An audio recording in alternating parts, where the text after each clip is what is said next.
Anyway. We're deep into the episode. We're so far into the episode.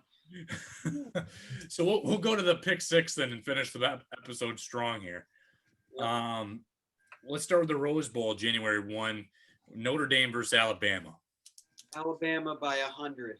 All right, so I was going to actually ask for final scores. What do you think the final score is of that game?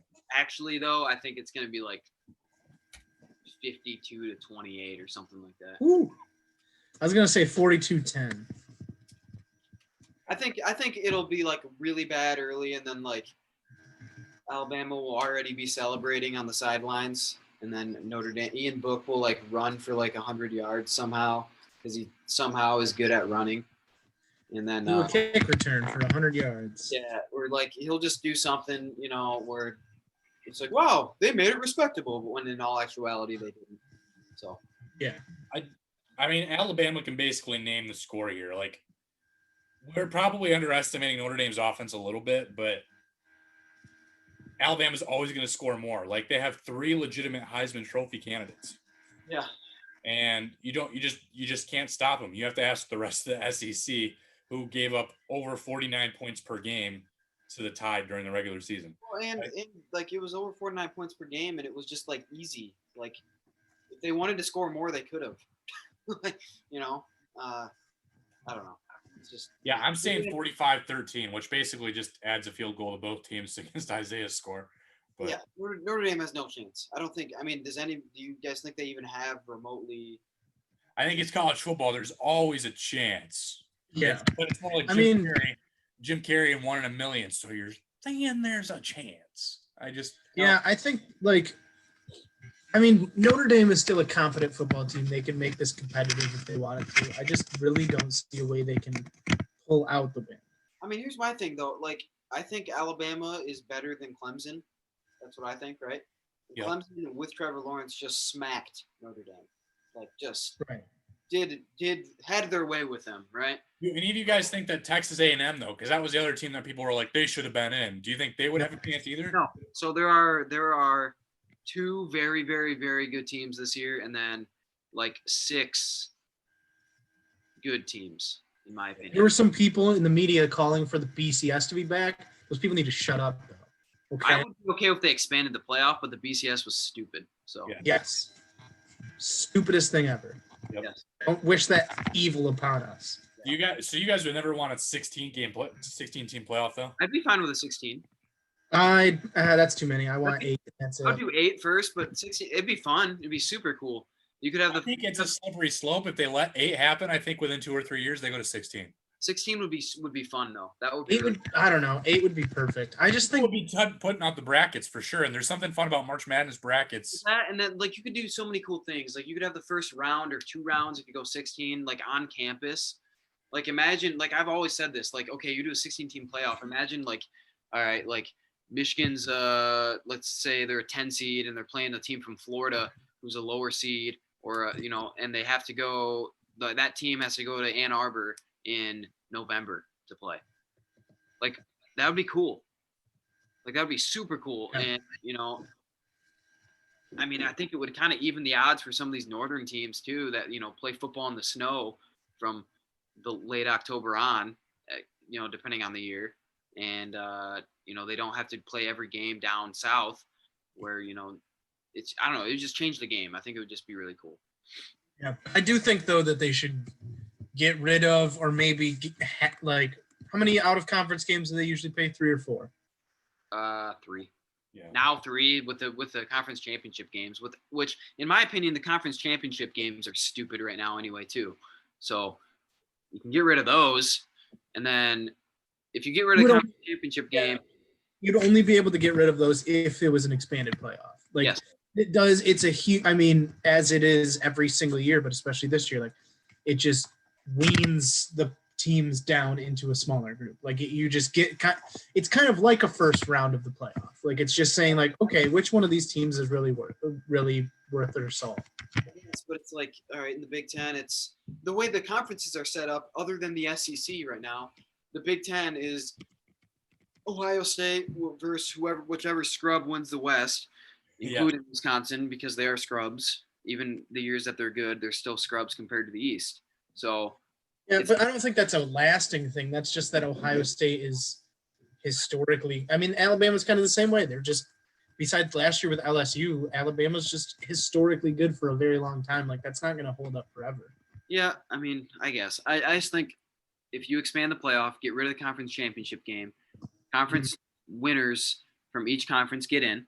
So you give and then you give one group of 5 team a say, so they get in, so they can be the 8 seed, and then you have some at larges, and then you're in. That's it. Yeah. No, I still think you need conference championship weekend. I don't know. Well, if you do that though, if you expand the playoff and you put keep the conference championship, then you have to pretty much eliminate all but 1 or 2 non-conference games, which I'm fine with too. But Yeah. Right. I want them to have like one tune-up game and then that's it. Yeah. I'm cool with having 2 non-conference games if you're a team, but it's pointless right now. I think teams are starting to figure it out. Like, why would you ever schedule a tough game early in the year? That's why I don't. Makes absolutely no sense. Yeah, that's why I think it's cool to have like one, like just to get guy. I mean, it's a preseason game, whatever. Yeah, so Michigan can go play Western or Eastern Yeah. or Central or something. At least it's still a D1. It's not like Elon University or something. Well, it's like because Clemson goes out there and plays the Citadel every other year or something, like, Right. and they play them in like week 10. They beat them like 85-0 every year. Yeah, that's ridiculous. What are you doing here, guys? I don't know why Citadel. They're just a glut for punishment. Well, yeah, but they get paid because Clemson pays them $2 million to go get their butts kicked for 4 hours on that Saturday. That's what happens. I mean, it pays for their entire athletic department. That's why they do it. So I don't know. You get rid of the non-conference games, that comes into other problems though, because those smaller teams need those games to pay for their sports, and like I don't know, it just becomes a crazy thing. So yeah, but yeah, I think they should expand it. Yeah. So with the Sugar Bowl here, obviously the Ohio State Buckeyes playing the Clemson Tigers. What are you guys thinking here? Clemson. I think Clemson. I think the teams are pretty even, and I just think Trevor Lawrence is the best player on the field, so I'm going with Clemson. I think Justin Fields is overrated, and now I think Dabo Swinney is just like doubling down every day on his like trash talk of Ohio State, which is hilarious. But I think he's doing it on purpose because I think he realizes I think he wants Ohio State to be just so over fired up and angry that they played like too emotionally charged. I think that's his idea because he keeps doubling down every single day. Like, yeah, I ranked him 11th or 14th or whatever he ranked them. And he keeps pretty much insinuating that Ohio State is trash every single. They are trash. The reason he said they're trash though is he just doesn't believe that any team that doesn't play 9 games should be in the top 10. The funny thing is Dabo Swinney said before the season that it shouldn't matter how many games you played. Did he really say that? Yes. I guess I didn't have that fact. That before the season even started. Ice cold takes. Yes. So, I mean, I don't know. What kind of score do you guys think? Obviously, you pick Clemson, but what do you think? This one's going to be closer, but I'm going to go with like 38-21. 38-21, maybe 38-24, something like that. I'm going to go with 35-24. I picked Ohio State because I feel like I've game to give. I'm thinking 34-27, Ohio State. Very close. Hey, am I in second place alone now? You are in second place alone. I've had a couple of rough weeks in a row. Yeah, Ben's kind of been rough in the last 2 or 3 weeks, so it's all good. You'll bounce back. We'll see. I think I still have 12 to go to get to 63, so you guys got some time. Yeah, unless you go 6-0, 6-0. Boom, boom. Yeah. Hey, bam. 2 weeks. I bet you won't. Not with that Ohio State pick. I'm buying time. That's an L. I promise you. Maybe. I don't know. I could be wrong. All right. So what about the Heat versus the Mavericks? Well, I don't know. It's hard to pick NBA games early in the season, but I'm gonna go Mavs. Okay. Well, yeah. Can Luka Doncic keep the momentum going? That's gonna be the question. Because we talked about it in our preview too last week. The Heat have a good team, so it's not just not going to be smooth sailing. But I do think the Mavs have some momentum going on. I think Luka Doncic has been playing pretty well, so I'm going to run with that momentum. I'm picking the Mavs. Yeah, I don't know. The Heat are getting beaten by 30 points right now. So that doesn't bode well. Excuse me. Bless you. Yeah, I think the Mavs are going to start to pour it on. They're 1-2 right now, which is, I know they've played really good teams, but it's still pretty disappointing for them.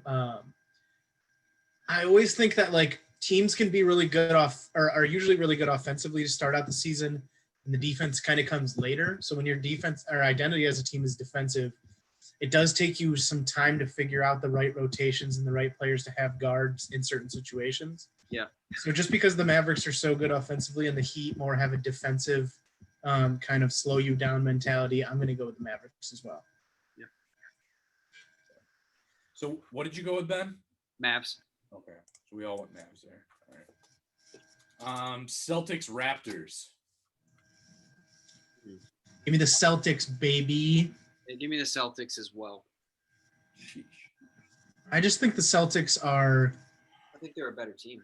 Period. Yeah, I know they're like my secondary team. Like, I want the Pistons to be good, but I actually like to root for the Celtics because I actually like them. But yeah, I just don't think last year to me for the Raptors, like they lost Kawhi and they still did really well. I think this is the year where they come back down to reality. So I just think, and I think the Celtics are just going to keep pouring it on and keep trying to beat every single team that they win and not take any nights off. So we go with Celtics. See, I picked the Celtics to go to the Eastern Conference Finals, and now you guys picked them, and now I want to go with the Raptors just because I don't want a lot of games in the NBA, so if the Celtics, come on, man, you have a lead, you can do that. Yeah, you can do that, and you wouldn't. Well, then what's my argument? I think Fred VanVleet and Pascal Siakam and Kyle Lowry can take care of business against Here's your argument. Brown and Tatum and Smart. Here's your argument. There's a lot of games in the NBA, and no team goes undefeated or just dominates through the whole season, other than the 97 Bulls and the whatever Warriors. Either way, both teams have not been playing. I mean, the Celtics are 1-2, I think, right? Yeah. And but the Raptors haven't won a game, and they don't look that good. So, no. So here's your reason for picking the Raptors, Joel. Okay. The previous two games for the Celtics are both against the Pistons, so they will be kind of like taking it easy for a couple of days, and they play the day before they play. Like they have a back-to-back. So done and done. I'm taking the Raptors. There you go. So convincingly. Piston theory. It's the Pistons. Celtics are actually the past couple of years pretty bad on back-to-backs, but yeah, I'm gonna run with it. Whatever. Kansas, Texas. Yeah. Is this basketball? Yeah. This is NCAA men's basketball. Nope, Yeah. definitely football. Kansas 0-12. No. No, I don't know. This is tough. Both teams are extremely athletic. I'm gonna go Kansas though. Texas just plays an ugly brand of basketball. They've got some guys that can jump out of the gym, but they're ugly. Like just turning all over left and right. I think Shaka's smarter than overrated coach as well. So I'm gonna go Kansas. Sorry about burping. I'm gonna go with Kansas as well. Yep. Because of all the things that Ben just said. And Joel's gonna pick Texas. We're going to use the Force. We're going to pick Texas. These droids are not who you thought they were. Oh man. I mean, it could be a good game. Both teams are averaging pretty close to 75, 76 points a week. Kansas is historically better. Yep. And I really think, again, they're going to win this game, but I'm going to run the upside. I'm going to run my upside of pulling away. I'm going to take Texas, I guess. All right. There you go. Jeez. And the lead slips away. You know, Ben, you can't catch up to Isaiah if you take these games too. Uh-huh. What's the strategy here? You can't win. For now. Fair. Last one. The odds are you'll probably get one of these right, though. I mean, that's the hope. Northwestern Iowa. Hopefully something different here. Um, this is gonna be interesting because Iowa can't guard at all. He's actually playing with like high end pace this year. I think their tempo average, they're top 10 in tempo this year, which is incredible for Northwestern because normally they're on the bottom end. I'm still going to go Iowa. I don't think Northwestern. And nobody actually in probably the country can guard Luka Garza, and I would not be surprised if he goes off for something like 40. You know, that's not the. I think it'll be a high scoring game because I just don't think Iowa can guard anybody right now. But yeah, I'm gonna go Iowa, probably by 10 or so, maybe a little more. I'm going to go with Northwestern. All right.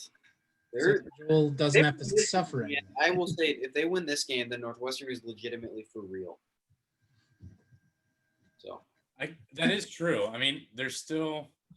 I think Iowa's pretty much highly favored in this game. I think they're at like an 80% favorite on ESPN's ticker. Yep. So, yeah, I mean, this would be a huge telling point for the Wildcats if they do beat the Hawkeyes. But I do think the Hawkeyes are more talented. I think I talked about it at least. I think we all kind of talked about it in our Big Ten preview with Luka Garza and just the all-around talent of the Iowa team. They should win this game. But again, so early in the season in a weird year, anything could really happen. Yeah. And if we are totally transparent, it's 12-12 right now.